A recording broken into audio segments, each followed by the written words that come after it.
Ma famille s'est moquée de moi et m'a comparé à ma sœur toute ma vie, mais maintenant, ils me supplient de les inviter à mon mariage parce que j'épouse quelqu'un de riche.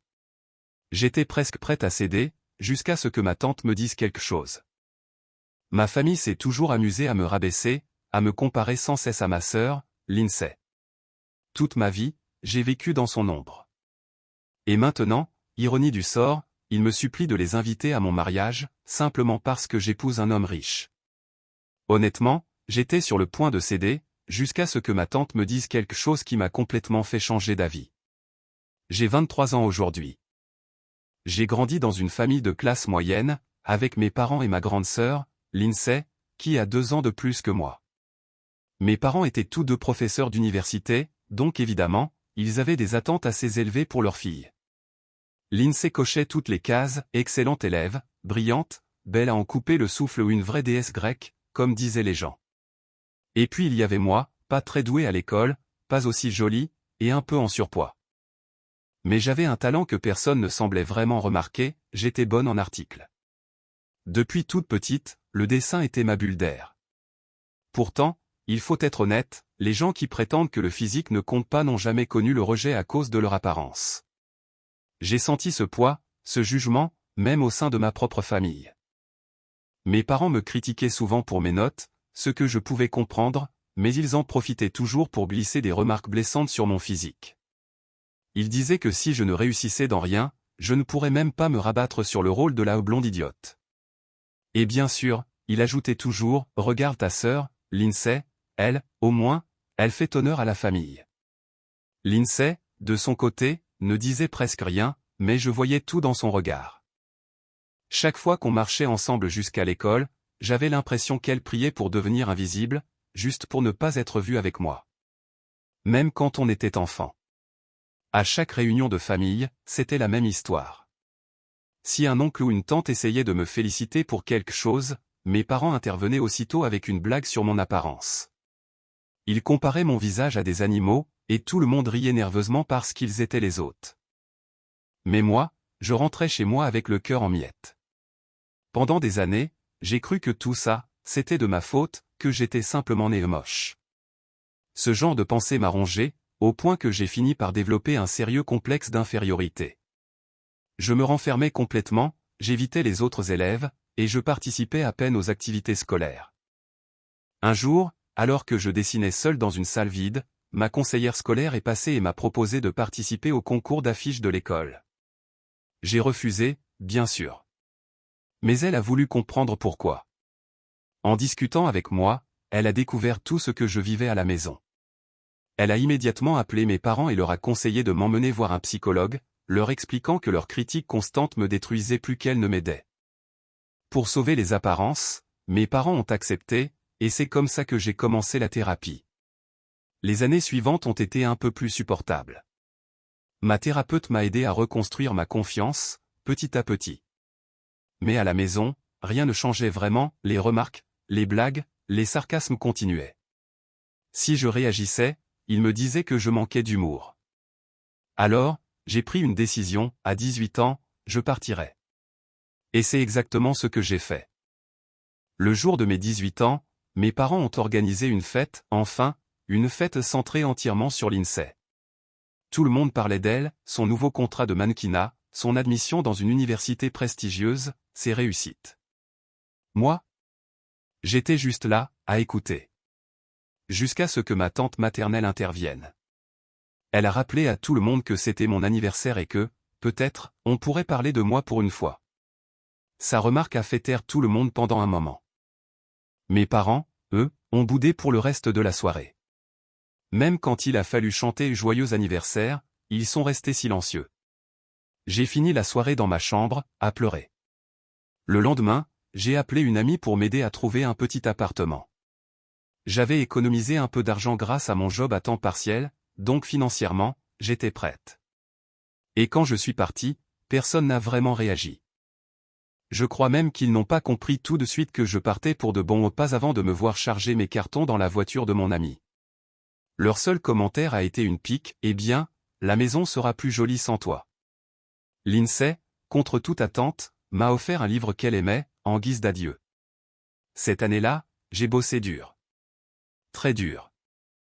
J'ai découvert ma passion pour le génie logiciel et, avec un peu de chance et beaucoup d'efforts, j'ai été accepté dans une université réputée dans ce domaine.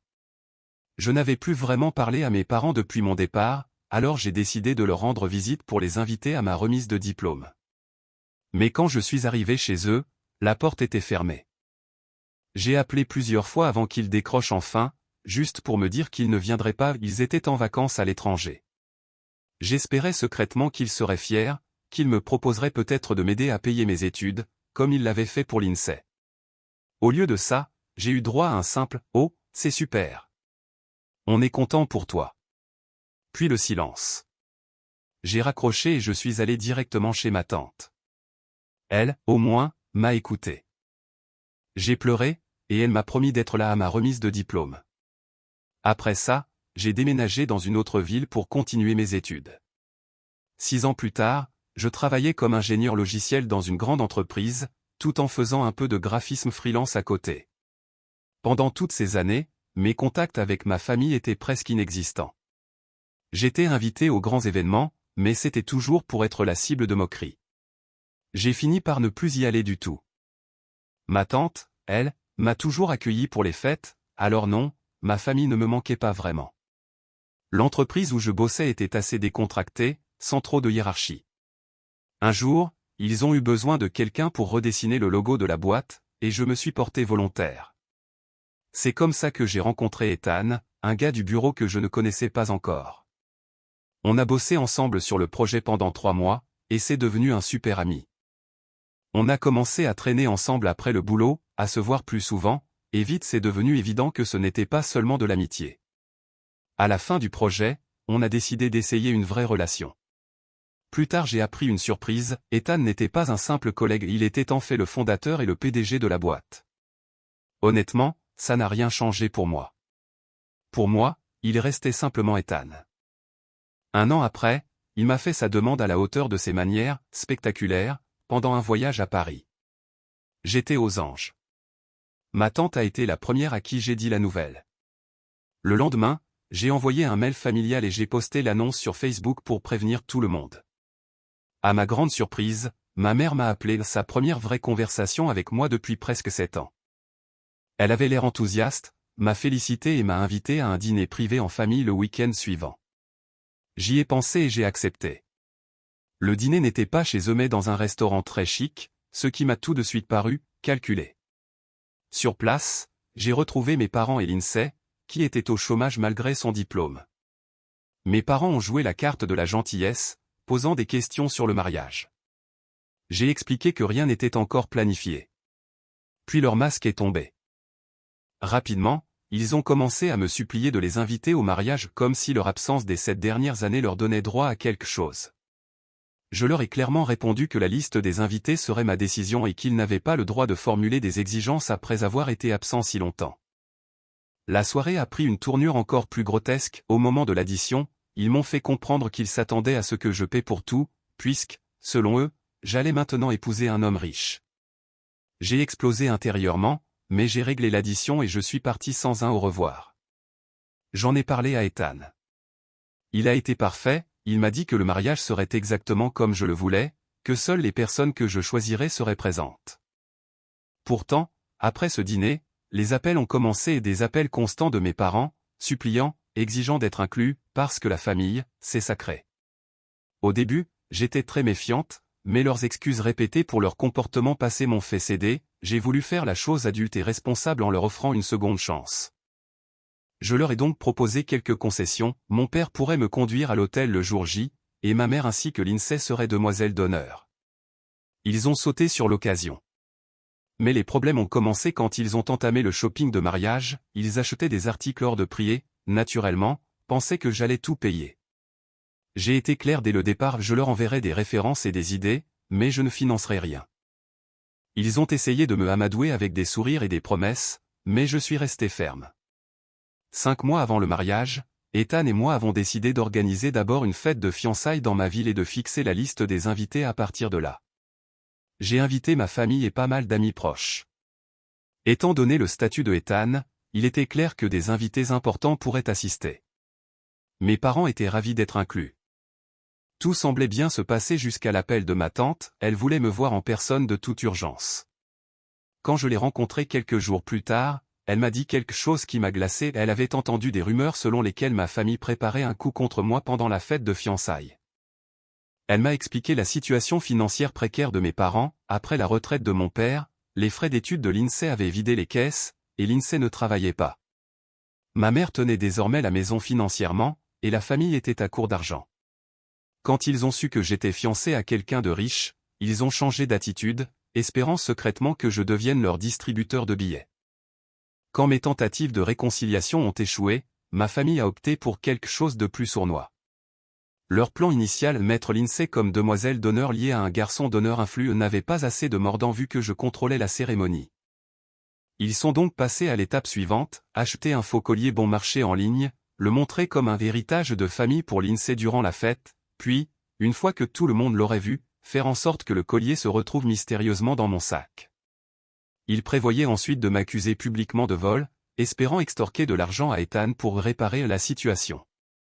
Ma tante était venue me prévenir et m'a demandé ce que je voulais faire. Après un instant de réflexion, j'ai choisi d'agir mais pas comme ils s'y attendaient.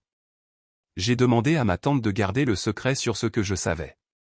Nous avons élaboré un contre-plan, obtenir une autre copie du collier et la glisser dans le sac de ma mère après que celle-ci ait discrètement placé son collier dans mon sac. Quand ils découvriraient le bijou dans le sac de ma mère, l'embarras serait total et peut-être apprendront-ils à ne plus me tendre de pièges humiliants. Ma tante a accepté tout de suite. Le jour de la fête de fiançailles est arrivé et, pendant un moment, tout semblait normal. Puis ma mère m'a montré le collier, souriante. Quelques minutes plus tard, elle a réuni mon père et l'INSEE en pleine salle et a commencé à crier que son collier cher avait disparu. Quand ma mère a commencé à crier que son collier avait disparu, j'ai immédiatement compris que le moment était venu. J'ai discrètement sorti le bijou de mon sac et l'ai glissé dans les mains de ma tante. Puis je me suis approché calmement de ma mère, feignant la surprise. Je lui ai demandé ce qui se passait, et sans hésiter, elle m'a accusé d'avoir pris le collier. Elle a exigé que je vérifie mon sac. J'ai pris une grande inspiration, et joué la carte du calme et lui ai répondu doucement, avant d'accuser qui que ce soit, « Maman, pourquoi ne pas regarder dans ton propre sac ?» Je lui ai pris son sac à main, l'ai ouvert lentement devant tout le monde, et j'ai sorti le fameux collier. La salle entière a commencé à murmurer. Les visages autour de nous étaient remplis de choc et d'incrédulité. Ma mère, mon père et l'INSEE sont restés pétrifiés. Avant qu'ils ne trouvent quoi dire, j'ai parlé haut et fort pour que tout le monde entende. « C'est drôle, vous avez passé ma vie entière à me blâmer pour tout, à faire de moi la cause de chaque problème. Mais cette fois, vos petits jeux s'arrêtent ici. Je ne suis peut-être pas la plus belle de la famille, mais contrairement à vous, j'ai appris ce que c'est que d'avoir des valeurs. Et croyez-moi, dans le vrai monde, c'est ce qui compte. » Personne n'a osé répondre. Le reste de la soirée s'est déroulé dans un silence pesant, et mes parents sont partis plus tôt que prévu, les joues rouges de honte. Le lendemain matin, j'ai découvert plusieurs messages vocaux. Ma mère, mon père, même quelques membres de la famille m'accusaient d'avoir été cruel. Ils disaient que je n'aurais pas dû ressortir le passé alors qu'ils essayaient de se réconcilier. Selon eux, leur accusation de vol n'était qu'un malentendu, mais mon attaque personnelle avait été excessive. Et là, je me suis demandé, suis-je vraiment la méchante pour avoir défendu ma dignité après tout ce qu'ils m'ont fait subir ? Mise à jour 1. Merci à tous ceux qui m'ont donné leurs avis et leurs conseils, vous m'avez ouvert les yeux. J'ai montré ce post à ma tante, et elle m'a encouragé à leur parler franchement si je voulais vraiment donner une chance à cette relation. Alors j'ai décidé de le faire. Une semaine après la fête de fiançailles, je suis allé dîner chez mes parents. Ils ne m'avaient pas recontacté depuis ma mise en scène de la fête. Quand je suis arrivé, l'ambiance était glaciale. Ils me parlaient à peine, sauf quand j'essayais d'amorcer la conversation. Finalement, je les ai fait s'asseoir et je leur ai tout dit. Je leur ai expliqué comment j'avais découvert leur plan, comment ma tante m'avait prévenu, et comment j'avais décidé de leur donner une leçon. Leur silence n'était pas du mépris, mais plutôt de la honte. Pour la première fois, ils n'avaient rien à dire. J'ai alors laissé sortir tout ce que j'avais gardé en moi depuis des années, la douleur, la colère, les humiliations de mon enfance. Pas pour les attaquer, mais pour comprendre pourquoi ils avaient agi ainsi et, peut-être, reconstruire quelque chose. À ma grande surprise, ils ont écouté. Vraiment écouté. Ils se sont excusés, longuement, sincèrement même, pour tout ce qu'ils avaient dit et fait, y compris leur tentative de sabotage pendant ma fête de fiançailles. Je voulais les croire, et une partie de moi le faisait. Mais une autre restait méfiante. Après tout, la confiance, une fois brisée, ne revient jamais complètement. Les semaines suivantes, le mariage approchait à grands pas. J'étais excitée, un peu nerveuse, mais surtout déterminée à vivre ce moment sereinement. J'étais censée aller faire les derniers ajustements de ma robe avec ma tante, mais j'ai eu une idée, inviter aussi ma mère et Lindsay. Peut-être que ce serait l'occasion de recréer un lien, même fragile. Il faut préciser quelque chose, pendant mes études, j'avais perdu beaucoup de poids. Je n'étais plus la moche de la famille. Et même si ce détail ne devrait pas compter, avec ma famille, tout comptait. Quand j'ai enfilé la robe, ma tante a eu les larmes aux yeux. Ma mère et Lindsay, en revanche, sont restées figées, impassibles. Je leur ai demandé si elles voulaient ajouter quelque chose ou donner leur avis, mais elles ont simplement dit non. Alors j'ai retiré la robe, l'ai soigneusement emballée, et on s'est préparé à partir. C'est là que Lindsay est venue vers moi avec une magnifique robe en satin, la tenant devant elle comme un trophée. Elle a suggéré qu'elle serait parfaite pour les demoiselles d'honneur. C'était vrai, la robe était splendide. Mais quand elle a vu l'étiquette du prix, elle a blêmi, a ri nerveusement, et l'a remise sur le portant en disant qu'elle ne pouvait pas se la permettre. Je n'ai rien dit sur le moment. Mais le lendemain, je suis retourné à la boutique et j'ai acheté 2 de ces robes, une pour elle et une pour ma mère. Je voulais que, malgré tout, elles se sentent incluses et élégantes. Quelques jours plus tard, pourtant, elles ont recommencé à imposer leurs idées. Les fleurs, la musique, les invités, la déco, tout devait passer par elles. C'était étouffant. J'ai fini par leur dire clairement, je vous demanderai votre avis si j'en ai besoin. Et apparemment, ça n'a pas été bien reçu. 1 heure après leur départ, ma mère m'a appelé. Quand j'ai décroché, je n'ai rien entendu, alors j'ai supposé qu'elle s'était trompée de numéro. Mais avant de raccrocher, j'ai reconnu sa voix. Elle était dans un bar, avec Lindsay. Et ce que j'ai entendu m'a glacé. Elle se moquait de moi. De ma robe, de mon apparence. Ma mère riait en disant qu'elle ne comprenait pas comment une fille comme moi avait pu séduire un homme aussi beau et riche. Elle a même ajouté qu'elle ne m'embaucherait pas comme femme de ménage chez lui. Puis elle a dit qu'elle espérait profiter de ma richesse sans jamais avoir à me revoir. J'ai eu le souffle coupé. J'ai raccroché, tremblante, et j'ai craqué. Tout est ressorti d'un coup, la colère, la tristesse, la trahison. Le lendemain, j'ai tout raconté à ma tante. Elle est venue aussitôt, m'a prise dans ses bras et m'a rappelé que j'avais le pouvoir cette fois, que je n'étais plus la petite fille blessée qu'il pouvait manipuler. Elle m'a aussi fait remarquer que, par chance, mon téléphone avait enregistré toute la conversation à la preuve, au cas où elles essaieraient de mentir. Et maintenant, je me retrouve à devoir prendre une décision. Une décision difficile, mais nécessaire. Et, peut-être, une petite vengeance bien méritée. Mise à jour 2. Je crois que tout le monde avait raison, j'aurais dû couper les ponts dès la fête de fiançailles. Mais cette fois, je vais le faire à ma manière. Après y avoir longuement réfléchi, j'ai décidé d'exclure ma mère et Lindsay du cortège nuptial. Je ne pouvais pas leur faire confiance pour être présente sans ruiner la journée. Avant de trancher complètement, je voulais connaître l'avis de mon père. Je l'ai donc appelé, et on s'est rencontrés pendant que ma mère et Lindsay faisaient du shopping. Quand on s'est assis, je lui ai tout raconté à la boutique, l'appel, tout ce que j'avais entendu. Quand j'ai rencontré mon père, j'espérais, au fond de moi, qu'il me comprendrait. Mais à ma grande surprise, au lieu de me soutenir, il a commencé par me dire de ne pas oublier ma place. J'ai senti la colère monter d'un coup. Je lui ai demandé ce qu'il voulait dire par là, et il a répondu sèchement qu'il en avait assez de tourner autour du pot, de devoir mendier une aide financière que j'aurais dû, selon lui, offrir d'emblée, dès que j'avais appris leurs difficultés. Je l'ai regardé droit dans les yeux et je lui ai dit, tu aurais pu simplement me demander, papa. Si tu t'attendais à ce que je devine tes problèmes sans que tu m'en parles, peut-être que tu aurais dû essayer de construire une vraie relation avec moi au lieu de me rabaisser devant tout le monde et de me comparer sans cesse à Lindsay. Son visage s'est fermé. Il m'a répondu que je devais me rappeler qu'il m'avait élevé jusqu'à mes 18 ans, et que je leur devais tout, que sans eux, je ne serai rien. Ces mots m'ont glacé. C'est là que j'ai compris, enfin et complètement, que ces gens n'avaient jamais été ma famille. Ils ne m'avaient jamais protégé, seulement utilisé. Toute mon enfance, ils m'avaient humilié, ignoré, et blessé et maintenant qu'ils sentaient l'odeur de l'argent, ils revenaient en rampant. Je n'ai rien ajouté. J'ai simplement pris mon sac, me suis levé, et je suis parti.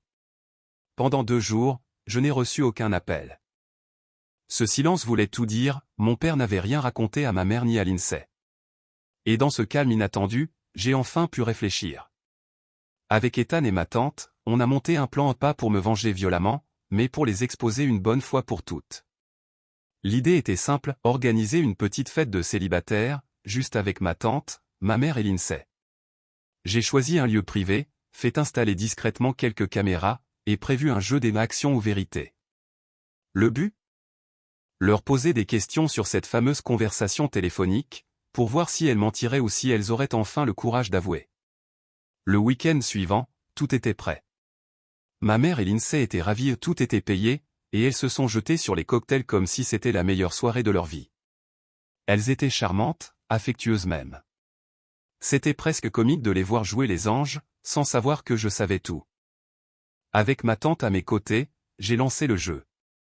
Les premières questions étaient légères, juste pour briser la glace. Puis, j'ai commencé à aborder le sujet. Dès que mes questions ont touché à leur conversation au bar, j'ai vu leur visage changer. Leurs rires se sont figés. Elles ont essayé de détourner le sujet, de plaisanter, mais leurs yeux disaient tout. Mise à jour 3. Quand j'ai vu qu'elles refusaient de répondre, j'ai sorti mon téléphone. J'ai appuyé sur lecture et j'ai laissé tourner l'enregistrement de leur conversation. Un silence de plomb est tombé dans la pièce. Elles se sont figées, puis, quelques secondes plus tard, leurs visages ont changé du tout au tout. Plus de façade. Plus de faux sourires. Ma mère a explosé la première. Elle m'a dit que je ne méritais pas une vie aussi belle, que Lindsay avait toujours été le génie de la famille, et que je n'étais qu'une erreur de parcours. Lindsay a ajouté qu'elle savait, depuis le jour de ma naissance, que je ne ferais jamais partie des leurs. Et maintenant, selon elle, je prouvais qu'elles avaient raison, en jouant à des petits jeux au lieu de les aider financièrement. Je les ai laissées vider leur venin.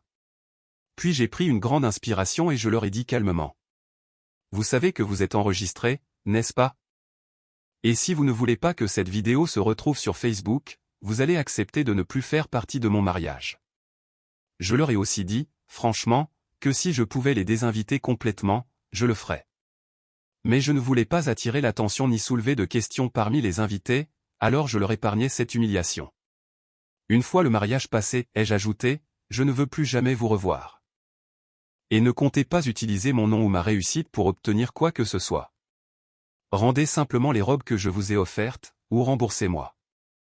Vous avez une semaine. Elles étaient furieuses. Lindsay a claqué la porte et a appelé un taxi sur le champ.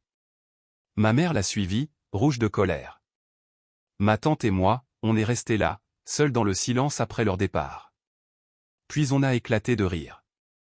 Pour la première fois, je me suis sentie légère. Libre.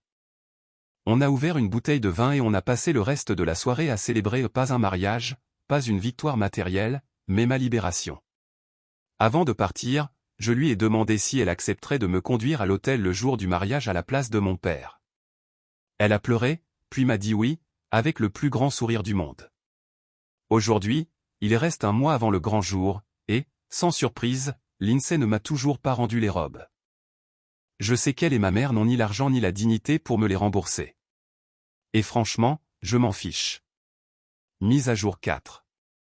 Désolé pour le retard dans cette mise à jour et merci à tous ceux qui m'ont félicité pour le mariage. Oui, c'est la raison de ce silence. Je croyais naïvement que tout allait enfin se calmer. J'avais dit à ma famille de rester tranquille jusqu'au mariage, de ne pas chercher les ennuis. Mais évidemment, ils n'ont pas pu s'en empêcher. Une semaine après la fête de célibataire, je n'avais toujours pas récupéré les robes. J'ai décidé de ne pas relancer l'affaire et je ne voulais pas créer un scandale si proche du mariage. Puis un matin, ma tante m'a appelé, paniquée, va voir Facebook. Tout de suite. Et là, j'ai vu l'impensable. Ma famille entière s'était liguée contre moi, publiant une longue diatribe en 5 parties. Ils prétendaient que je les torturais depuis que j'avais de l'argent. Ils inventaient des histoires, déterrant de vieilles bêtises d'enfants qu'ils présentaient maintenant comme des actes cruels. Ils ont terminé leur poste en appelant à l'aide, en disant que je les faisais chanter pour obtenir de l'argent. Ma tante a commenté pour dire que tout ça était faux, mais leurs partisans ont supprimé chaque message qui me défendait. Heureusement, d'autres gens ont pris ma défense. Beaucoup ont trouvé honteux qu'ils étalent mon enfance comme ça, mais mes parents ont simplement répondu qu'ils avaient tout enduré et que personne ne pouvait comprendre leur souffrance. Le pire, c'est qu'ils ont publié mon numéro de téléphone.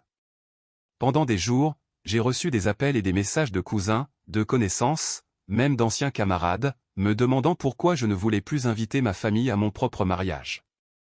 J'ai montré tout ça à Ethan. Il était furieux. Il voulait les poursuivre pour diffamation et harcèlement. Mais moi, j'étais juste fatigué. Je lui ai dit. Non. Il ne mérite plus rien. Pas mon énergie, pas ma colère. Rien. J'étais furieuse et j'ai décidé de publier les vidéos où il m'insultait et me discriminait ouvertement pour être laide, accompagné de mon explication. Dans mon post, j'ai précisé qu'il ne serait plus invité au mariage et qu'il devrait soit me rembourser les robes que je leur avais offertes, soit entendre parler de mes avocats sous peu. Beaucoup de personnes qui les soutenaient au départ ont rapidement changé de camp après avoir vu la vidéo et ont commencé à les attaquer à leur tour. Ils pensaient que je bluffais en disant que je publierais les vidéos et ont essayé de m'intimider pour obtenir ce qu'ils voulaient, mais j'ai renversé la situation, les laissant sans issue. Ils n'avaient pas anticipé cela et étaient désormais dans une énorme panade. J'ai reçu des messages de ma grand-mère maternelle me demandant de leur pardonner, mais dès que je lui ai dit qu'elle était libre de ne pas venir au mariage si elle souhaitait les soutenir, son opinion a également changé. Les semaines suivantes ont été extrêmement stressantes, mais j'avais tout planifié avec soin, y compris l'embauche de sécurité pour le lieu du mariage, car je m'attendais à ce qu'ils se présentent, et ils l'ont fait. Mon père était trop épuisé pour participer à cela, donc ce n'était que ma mère et Lindsay qui sont arrivés, portant les robes comme si de rien n'était. Quand elles se sont vues refuser l'entrée, elles ont fait une scène avant que des invités importants n'arrivent. Ethan est sorti pour les avertir de partir ou d'affronter la police pour intrusion sur une propriété privée. N'ayant pas d'autre choix, elles ont décidé de partir, mais pas avant de m'insulter pendant que je les observais depuis une fenêtre. La cerise sur le gâteau, en partant, ma mère a accidentellement marché sur un arroseur qui s'est activé et a ruiné à la fois sa tenue et celle de Lindsay. Le mariage s'est déroulé sans accroc après cela, avec ma tante qui m'a accompagné jusqu'à l'hôtel. La plupart des invités de mon côté se sont excusés pour le comportement de ma famille. J'ai demandé à tout le monde d'oublier cet incident et de profiter du mariage, ce qu'ils ont fini par faire. Mise à jour finale. Ceci sera la dernière mise à jour concernant cet incident. J'ai reçu les robes de Lindsay et de ma mère par courrier pendant ma lune de miel. Elles étaient abîmées à cause de l'incident avec l'arroseur, mais ce n'était pas une question de robe, c'était une question de principe. Ethan insistait encore pour que je poursuive ma famille en justice pour avoir tenté de me diffamer avec leurs mensonges, mais j'ai refusé, car ils s'étaient déjà suffisamment discrédités avec leurs publications Facebook. Mon véritable bonheur réside dans le fait que je n'ai plus de famille toxique dans ma vie. Ma tante reste la personne en qui j'ai le plus confiance, et maintenant que je suis enceinte, elle sera peut-être la seule grand-mère que mon enfant mérite vraiment. Je n'ai pas entendu grand-chose à propos de ma famille, sauf que mon père a maintenant un problème d'alcool, que ma mère essaie toujours de me calomnier, et que Lindsay a quitté la ville pour recommencer et a tenté de m'envoyer un message d'excuse. Honnêtement, je m'en fiche, car ce sont eux qui ont ruiné notre relation pour des raisons mesquines, et maintenant que je suis heureuse, je ne veux pas perturber ma tante avec de fausses excuses.